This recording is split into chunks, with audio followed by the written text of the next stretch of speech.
الحمد للہ رب العالمین والصلاة والسلام علی سید الانبیاء والمرسلین وعلی آلہ واصحابہ اجمعین اما بعد فاعوذ باللہ من الشیطان الرجیم بسم اللہ الرحمن الرحیم وَلَقَدْ كَذَّبَ أَصْحَابُ الْحِجْرِ الْمُرْسَلِينَ آمَنْتُ بِاللَّهِ صَدَقَ اللَّهُ مَوْلَانَا الْعَظِيمُ۔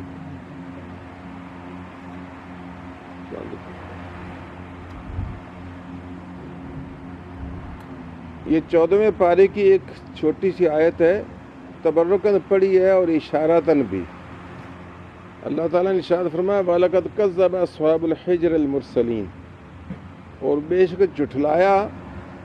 ہجر والوں نے، ہجر والوں نے رسولوں کو۔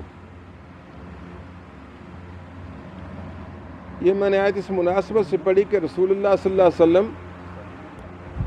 جب 30,000 کا اسلامی لشکر لیے مدینہ منورہ سے نکلے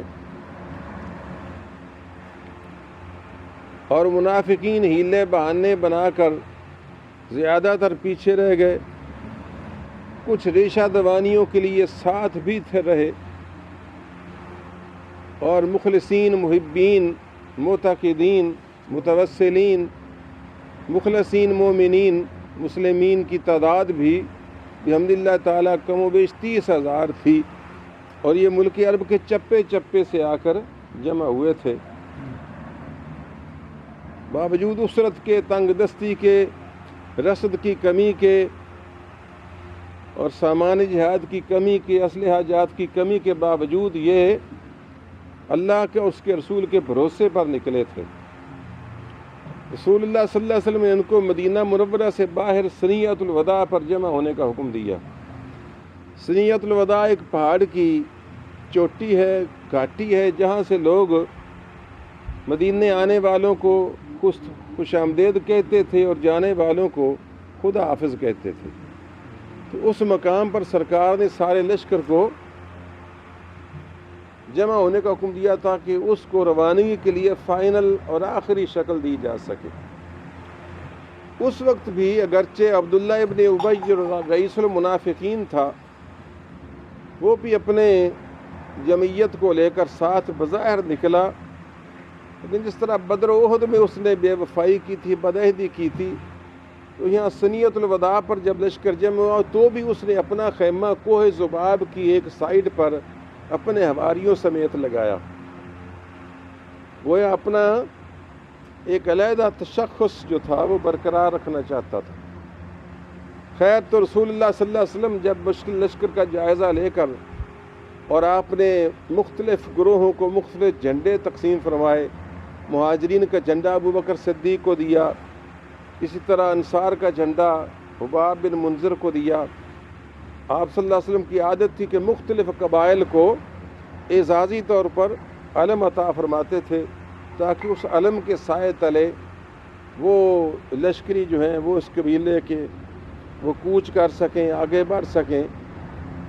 یہ ایک جنگی ڈسپلن ہوتا ہے۔ تو اس وقت جب لشکر روانہ ہوا تو عبداللہ ابن ابی جو تھا وہ کوہ ذباب سے اپنے ان ساتھیوں کو لے کر آہستہ سے پھر کھسک گیا، واپس مدینے چلا گیا۔ خیر، تو یہ طویل و ثقیل فاصلہ جو کم و بیش 1000 میل کے لگ بھر تھا، اس پر یہ تپتے ہوئے موسم میں اور چلچلاتی ہوئی دھوپ میں، پانی اور خورد و نوش کے سامان کی قلت کے باوجود اللہ کے بھروسے پر، کملی والے کے بھروسے پر روانہ ہوا۔ رسول اللہ صلی اللہ علیہ وسلم نے ایک ایک اونٹ 3 یا 3 سے زیادہ مجاہدوں کو سواری کے لیے دیا۔ اس کے اونٹ کے اوپر سامان رسد بھی ہوتا تھا کچھ نہ کچھ، اور ایک ہی سوار بیٹھ پاتا تھا، تو باری باری باقی پیدل چلتے تھے، پھر ایک سواری کرتا، پھر وہ اور سواری کرتا، دوسرے پیدل چلتے۔ بہرحال اس طریقے سے یہ لشکر روانہ ہوا، اور یہ اللہ کے بندوں پر امتحان ہوتے ہیں، جو امتحانوں میں کامیاب ہوتے ہیں اللہ کریم دنیا میں بھی آخرت میں بھی انہیں کو عزت عطا فرماتا ہے۔ باقی باتیں آپ سن چکے ہیں، حضرت علی مرتضیٰ کا جانا، راستے سے واپس کیا جانا۔ وادی القریٰ یہ ایک طویل و عریض وادی ہے جس میں بہت ساری بستیاں آباد ہیں، اور یہ ملک عرب اور ملک شام کے درمیان میں واقع ہے۔ جو وادی القریٰ سے جب یہ جنگی لشکر گزر رہا تھا، اور ظاہر ہے کہ 30,000 کا لشکر کو اکٹھا تو نہیں نہ ہوتا، یعنی آگے کچھ سرا کسی جگہ ہوگا، پیچھا آخری حصہ کسی جگہ ہوگا، رسول اللہ صلی اللہ علیہ وسلم کسی نہ کسی درمیانی سے حصے میں یا کسی اور مناسب جگہ پر موجود ہوں گے۔ تو یہ لشکر ایک ایسی جگہ پہنچا جس کو مقام ہجر کہا جاتا ہے۔ یہ ہجر جیم چے والی ہے کے ساتھ ہے۔ اس کا ذکر قرآن کریم میں فہم وَلَقَدْ كَذَّبَ أَصْحَابُ الْحِجْرِ الْمُرْسَلِينَ کہ اصحاب ہجر نے رسولوں کو جھٹلایا۔ دراصل یہ وہ بستی، یہ وہ گاؤں، یہ وہ قصبہ، یہ وہ آبادی تھی جو کسی زمانے میں آبادی تھی، اب تو بربادی تھی، جہاں قوم سمود آباد رہی تھی۔ قوم سمود کا قرآن کریم میں تذکر آیا ہے کہ ان کی طرف حضرت صالح علیہ السلام کو مبعوث فرمایا گیا تھا، اور مختصر یہ بات ہے کہ اس قوم نے صالح علیہ السلام کو جھٹلایا، اللہ کی توحید کا انکار کیا، پہاڑ کھود کر پہاڑوں کے اندر وہ مکان بناتے تھے، اور بڑے جری بہادر ڈیل ڈول کے لوگ تھے۔ تو آپ کی بات نہ مانی، آخر آپ سے معجزہ طلب کیا،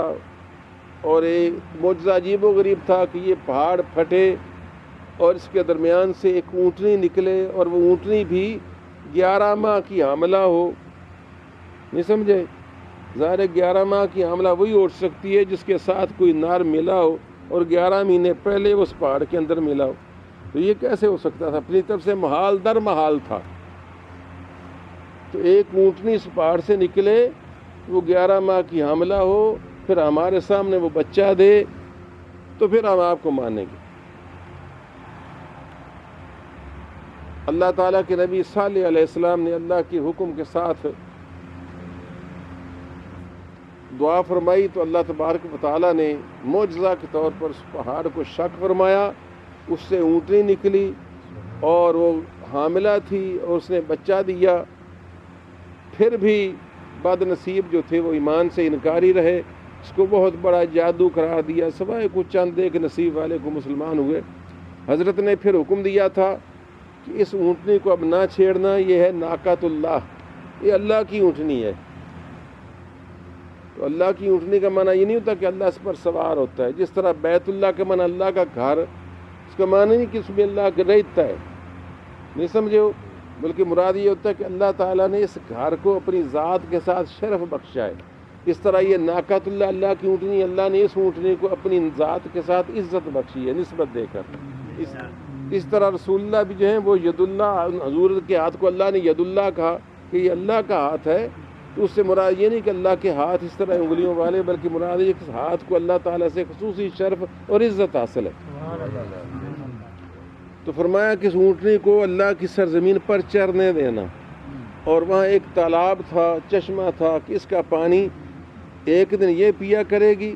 اور ایک دن تم پیا کرنا۔ وہ بہت بڑی اونٹنی تھی، چنانچہ اونٹنی چرتی پھرتی تھی اور اللہ اس کے چرنے سے برکتیں کرتا تھا ان کی فصلوں میں، مگر ان کا برکتوں پر ایمان نہیں تھا۔ جس طرح آج کل ہمارا برکتوں پر ایمان نہیں، ہمارا اسباب پر ایمان ہے۔ اسی طرح وہ پانی ایک دن سارا پی جاتی تھی، وہ کہتے لو جی یہ کیا ہوا جو سارا پانی پی جاتی ہے؟ اللہ تعالیٰ کے رسول نے فرمایا کہ اچھا، اللہ کریم کرم فرمائے گا، ایک دن یہ پانی سارا پیا کرے گی، مگر یہ تم کو سارے قبیلے کو دودھ پلایا کرے گی، اتنا دودھ دے گی کہ اس دن جس نے یہ پانی پیے گی اس دن تم دودھ پیا کرو گے۔ لیکن اس کا کیا علاج کہ جو بدبخت قومیں ہوتی ہیں وہ اللہ کی نعمتوں کو جھٹلاتی ہیں۔ فَبِأَيِّ آلَاءِ رَبِّكُمَا تُكَذِّبَانِ، اس کے باوجود بھی کہ آپ نے ان کو بتا دیا تھا کہ اگر بری نیت کے ساتھ اونٹنی کے قریب جاؤ گے تو تم پر عذاب قریب نازل ہو جائے گا۔ فَيَأْخُذَكُمْ عَذَابٌ قَرِيبٌ، یہ الفاظ میں نے اس لیے بولے، ایک جگہ فرما فَيَأْخُذَكُمْ عَذَابٌ عَظِيمٌ، ایک جگہ فرما فَيَأْخُذَكُمْ عَذَابٌ عَلِيمٌ۔ مگر ان بدبختوں نے ایک نہ مانی، چنانچہ کدار بن صالف نامی ایک بدبخت تھا، شقی۔ قرآن کریم میں فرمایا ہے کہ اذم بعث اشقاہا، جب اس قوم کا بدبخت ترین آدمی اٹھا اور کہنے لگا چھوڑو یار میں تمہیں قصہ پا کر کے دکھاتا ہوں، تو اللہ تعالیٰ فعقروہا، تو انہوں نے تلوار لی اور اونٹنی کی کونچیں کاٹ دیں، پاؤں کاٹ دیے، اور وہ گری اور اس کا بچہ جو تھا اس کو بھی شہید کر دیا۔ رسول اللہ صلی اللہ علیہ وسلم فرمایا اگر وہ اس کے بچے کی حفاظت کر لیتے تو پھر بھی شاید عذاب سے بچ جاتے۔ بہرحال تو اللہ تبارک و تعالیٰ نے فأخذتهم الصیحہ، تو ایک ایسی زوردار کڑک اور چیخ کی آواز آئی، وہ جبریل امین کی تھی،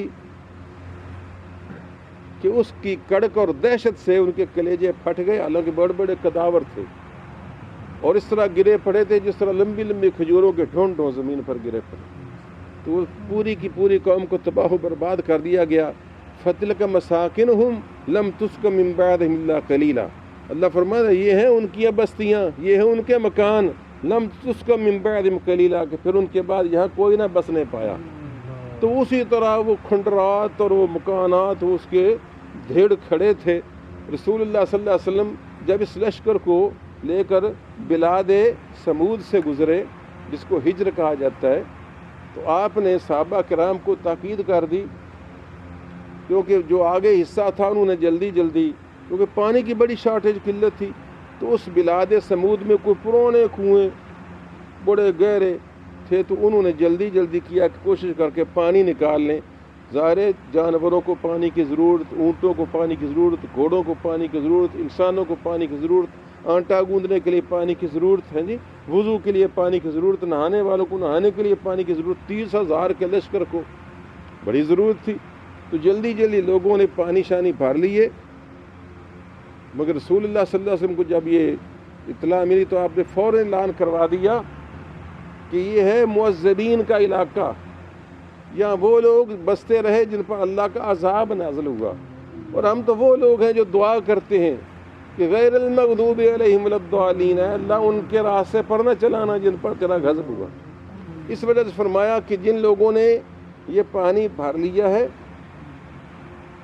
وہ اس پانی کو نہ استعمال کریں، پئیں،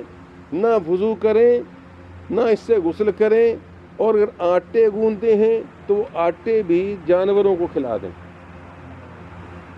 وہ آٹے بھی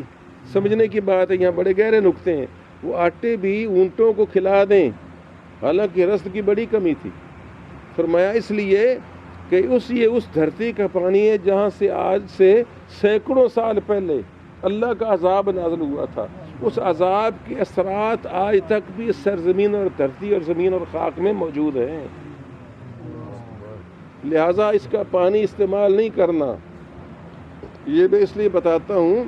کہ آپ کو پتہ رہے کہ جہاں اللہ کے نافرمان لوگ رہے ہوں، بستے رہے ہوں یا بستے ہوں، وہاں اللہ تعالیٰ کی طرف سے نحوستیں، نکبتیں اور بدبختیاں نازل ہوتی ہیں۔ تو یہ تو ان کی بات ہے جو مدتوں پہلے وہاں رہے، اور جن بستیوں میں، جن محلوں میں آج شرابیں چلتی ہیں، زنا ہوتے ہیں، بدکاریاں ہوتی ہیں، لونڈے بازیاں ہوتی ہیں، جوئے چلتے ہیں، سود چلتے ہیں، ان بستیوں کا حال کیا ہوگا؟ یہ جو آپ دیکھتے ہیں نا کہ ملک پاکستان کے اندر مہنگائیاں، شارٹیج، کمیاں، مصیبتیں، دہشتیں، چوریاں، ڈاکے اور فسادات، تو یہ اللہ تعالیٰ کی طرف سے پکڑنے ہمارے اعمال کا یہ بدلہ ہے۔ ظہر الفساد فی البر والبحر بما کسبت ایدی الناس، اللہ تعالیٰ فرماتا ہے خشکی اور تری میں فساد اور بگاڑ برپا ہو گیا، بما کسبت ایدی الناس، لوگوں کے کرتوتوں کے باعث، لیذیقہم بعض الذی عملوا، تاکہ ان کو ان کے بعض اعمال کا اللہ بدلہ چکھائے، لعلہم یرجعون، شاید کہ یہ لوٹ پڑیں۔ تو میرے دوستو وہاں سے رسول اللہ صلی اللہ علیہ وسلم نے پانی شانی لینے سے بھی منع کر دیا، بلکہ اس کا ایک دوسرا پہلو بھی ہے کہ جب بروں کے اثرات سینکڑوں سال تک وہاں موجود رہتے ہیں تو جہاں نیک رہے ہوں وہاں نیکوں کے اثرات بھی صدیوں تک موجود رہتے ہیں، یہ بھی پتہ ہونا چاہیے۔ چنانچہ میں نے ایک جگہ پڑھا، حضرت ذوالنون مصری رضی اللہ تعالیٰ عنہ بڑے پائے کے بزرگ ہیں، وہ قادسیہ کے میدان سے گزرے، حج پر جا رہے تھے۔ قادسیہ کا وہ میدان ہے جہاں حضرت سعد بن ابی وقاص رضی اللہ تعالیٰ عنہ نے وہ اسلام کی عظیم ترین جنگ لڑی، جس میں ملک فارس کی فوج کو شکست فاش دی اور اللہ کا جھنڈا بلند ہوا اس سرزمین پر، ملک فارس پر۔ تو قادسیہ کے میدان میں جہاں ایران کا وہ درفش قادیانی جو 5000 سال سے لہرا رہا تھا اور اس پر ہیرے جواہرات جڑے جا رہے تھے، وہ قادسیہ کی سرزمین پر وہ جھنڈا نگوں ہوا، سر نگوں ہوا۔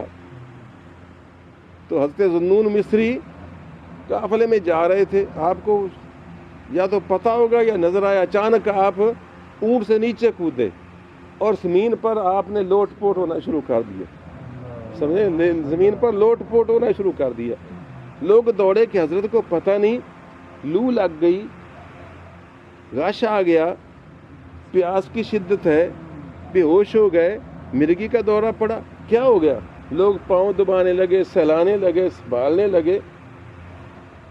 تو آپ نے فرمایا کچھ نہ کرو، مجھے کچھ نہ کرو، میں ٹھیک ہوں، مجھے کوئی دورہ نہیں پڑا۔ انہوں نے کہا حضرت پھر آپ لوٹ پوٹ کے ہوتے جا رہے ہیں؟ فرمایا مجھے اللہ کی قسم وہ انوار اٹھتے ہوئے نظر آ رہے ہیں جو صحابہ کرام کے گھوڑوں کے ٹاپوں سے پیدا ہوئے تھے، مجھے وہ انوار نظر آ رہے ہیں۔ تو میرے دوستو، یہ ہیں اہل ایمان کی باتیں۔ تو جہاں اللہ والے بیٹھے رہے ہوں وہاں صدیوں تک بس زمینے کے نشانے کف پائے تو بود صالحہ سجدہ کرے صاحب نظراں، سجدہ گہے صاحب نظراں خاد بود۔ حافظ شرازی کہتے ہیں کہ محبوب جہاں تیرے پاؤں کے نشان لگے ہیں وہ ہزاروں سال تک لوگ سجدے کرتے رہیں گے۔ تیرے محبوب، تیرے پاؤں کی یہ تاثیر ہے، جہاں جہاں سے وہ گزرے، جہاں جہاں ٹھہرے، وہی مقام و محبت کی سجدہ گاہ بنے۔ تو میرے دوستو، اب اسی وجہ اب دادا صاحب کے قدموں میں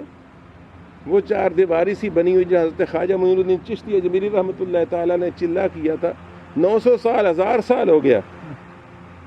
اہل ایمان کو وہاں سے بھی تک انوار اٹھتے نظر آتے ہیں۔ سمجھ آئی نا میری بات؟ تو اللہ والوں کی جگہ، اللہ والوں کے یہاں، اللہ والوں کے پاس بیٹھنا، جس قبرستان میں کوئی اللہ کا ولی ہو وہاں اس کی برکات، اس کی رحمتیں ہوتی ہیں۔ تو اس سے یہ مفہوم مخالف کے طور پر یہ بھی سمجھ آیا۔ بہرحال رسول اللہ صلی اللہ علیہ وسلم نے منع فرمایا کہ یہاں سے کوئی چیز استعمال میں لائی جائے، بلکہ آپ نے یہ حکم دیا تھا کہ رات کو جہاں وہاں قیام بھی بعض نے کیا تھا، فرمایا کہ رات کے وقت کوئی بھی شخص اکیلا باہر نہ نکلے اپنے خیمے سے، کوئی بھی شخص یہاں سے اکیلا خیمے سے باہر نہ نکلے،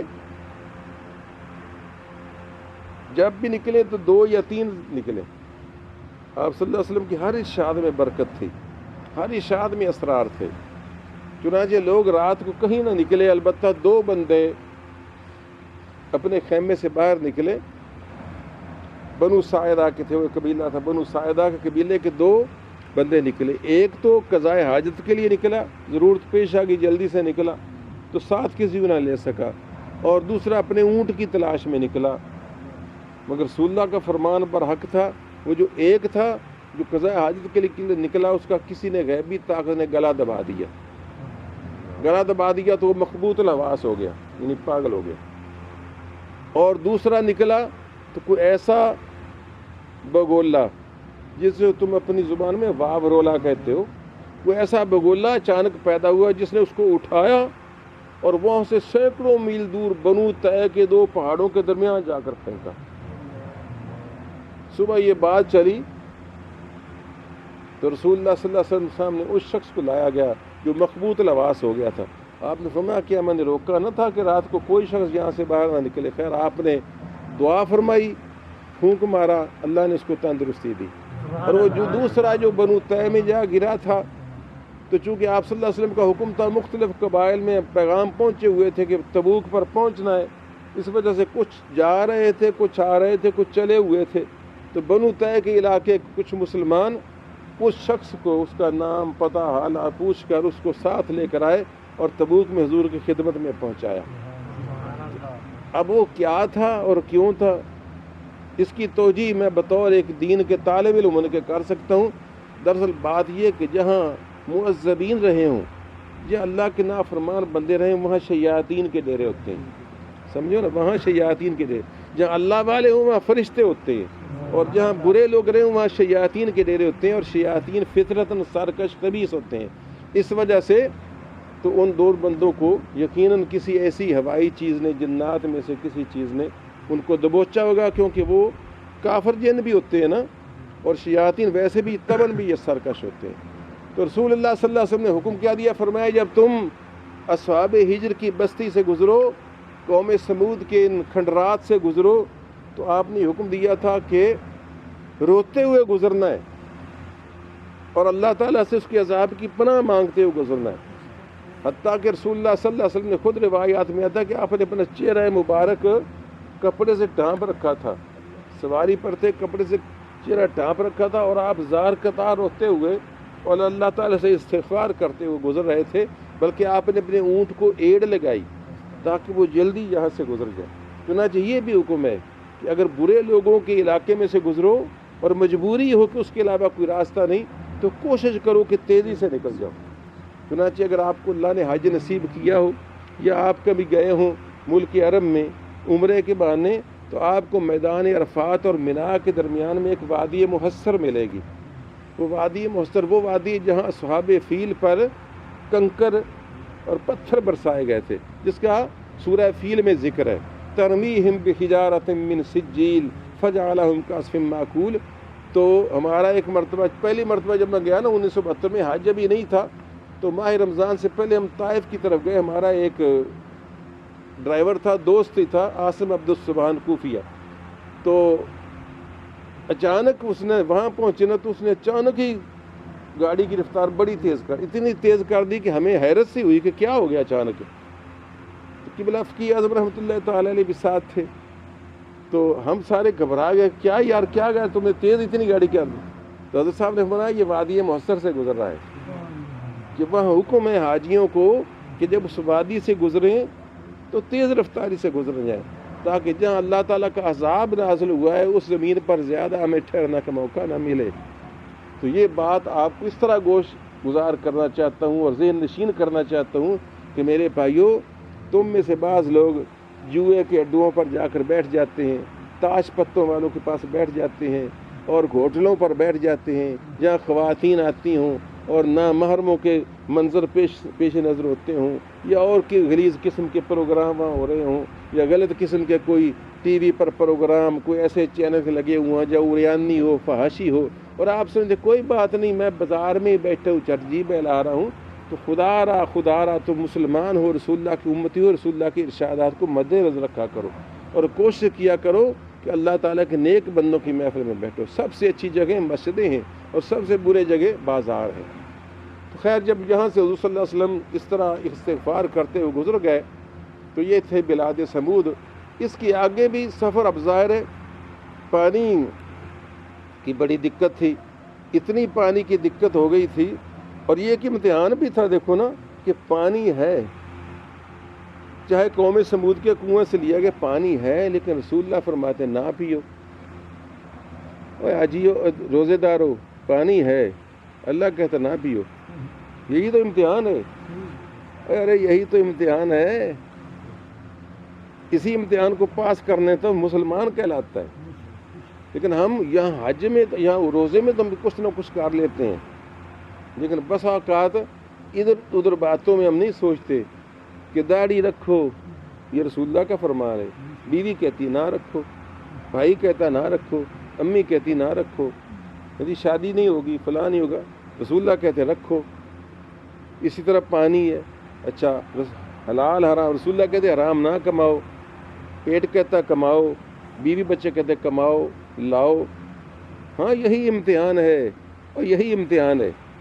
تو میرے دوستو اسی طرح پورا امتحان ہوتا ہے۔ یہ امتحان بھی تھا صحابہ کرام کے لیے، مگر وہ وفاق کے پتلے تھے، انہوں نے رسول اللہ صلی اللہ علیہ وسلم کی نافرمانی نہیں کی۔ پیاس سے جاں بلب تھے، اونٹوں کو ڈال دیا، اونٹوں کو پلا دیا، لیکن کسی انسان نے پانی نہیں پیا جو رسول اللہ کا سچا فرما بردار تھا، اور اس امتحان میں وہ کامیاب کامران ٹھہرے۔ بہرحال لیکن سفر اتنا تکلیف دہ تھا کہ آپ اس سے اندازہ کر لیں کہ رسول اللہ صلی اللہ علیہ وسلم کے پاس صحابہ آئے، عرض کہ یا رسول اللہ صلی اللہ علیہ وسلم ہم پانی سے جاں بلا بہیں، ایک گھونٹ پانی اور آدھی کھجور ہمیں نصیب ہوتی ہے سارا دن کے لیے، تو ہمیں اجازت دیجیے کہ ہم سواری کے اونٹوں کو ذبح کر دیں اور ان اونٹوں کے پیٹ میں، کیونکہ آپ کو پتہ شاید ہونا چاہیے اونٹ کو کہتے ہیں ریگستان کا جہاز۔ کوئی ہو سکتا ہے آپ سے ٹی وی چینل پر پوچھ بھی لے کہ ریگستان کا جہاز کس کو کہتے ہیں، تو آپ آج کل بچے سوچتے ہیں کہ یہ کہ حالانکہ چھوٹے چھوٹے سوال ہوتے تھے پرانے زمانے میں، تو ریگستان کا جہاز کہتے ہیں اونٹ کو، اس لیے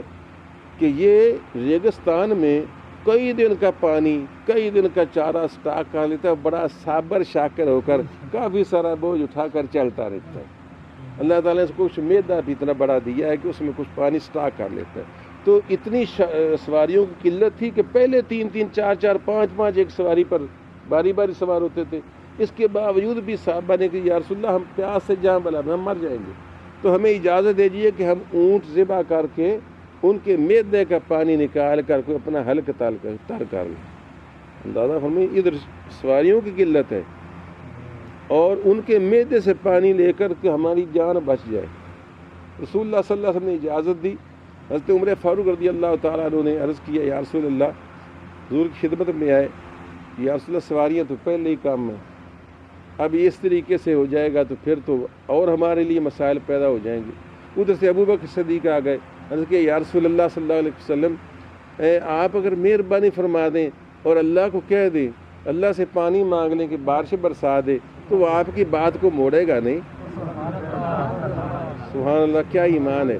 سیدنا ابو بکر صدیق آ کر عرض کرتے ہیں یا رسول اللہ مجھے یقین ہے کہ آپ اللہ کو کہہ دیں تو وہ آپ کی بات کو ٹالے گا نہیں۔ آپ نے فرمایا ابو بکر تمہاری یہ رائے ہے کہ میں اللہ سے پانی مانگوں؟ عرض کیا یا رسول اللہ ایسے ہی ہے۔ نبی کریم صلی اللہ علیہ وسلم نے ہاتھ اٹھائے،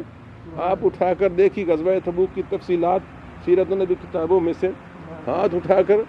اللہ کی بارگاہ سے پانی مانگا تو گنگور کٹائیں امڑ کر آئیں، اور